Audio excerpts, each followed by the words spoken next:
মামা আসসালামু আলাইকুম। ওয়ালাইকুম আসসালাম। কেমন আছেন? আলহামদুলিল্লাহ রাখছি ভালো।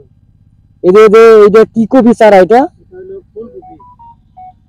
এই ফুলকপি আপনার কতদিন পরে পাওয়া যাবে বাজারে? বাজারে আপনার ৮০ থেকে ৯০ দিন। মানে 3 মাস। ৩ মাস ৮০ থেকে ৯০ দিন। 3 মাস। তো এখানে এই যে ফুলকপি যে চাষ করেছেন, এবার চিন্তা করছেন কিভাবে কি রকম চাষ ফলন আশা করা যাচ্ছে?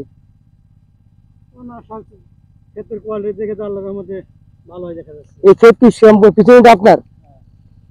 ও, এখানে কয় শতাংশ জমি আছে? ৪১ শতাংশ। এই দুইটা মিলে আছে আপনার টোটাল আছে আপনার হলো ২ বিঘা। 2 বিঘা না? ও আচ্ছা।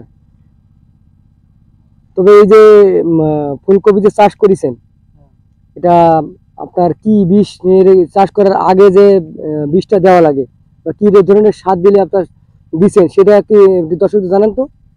আপনার জিম সার দিছি, হুম ডিএবি, হুম বোরন। হ্যাঁ, জৈব সার কি দেন নাই? না, জৈব সারটা দিই। জৈব সারটা কিন্তু দিতে হবে মামা।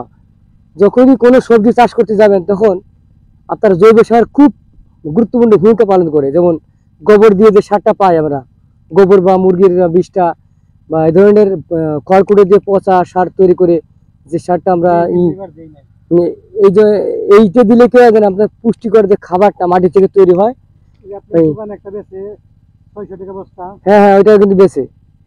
তবে দর্শক, এইভাবে আপনারা ফুলকপি বা যে কোনো সবজি চাষ করার আগে মাটিটা ভালো করে পরিচর্যা করে নিয়ে এখানে জৈব সার প্রয়োগ করে তারপরে তার সাথে আপনার কিছু পোকামাকড় মারার যে বিষ আছে সেটা সেই বিষটা প্রয়োগ করে আপনারা সুন্দরভাবে সবজির চারা রোপণ করে সেখান থেকে আপনারা অধিক পরিমাণে ভালো ফলন পেতে পারেন।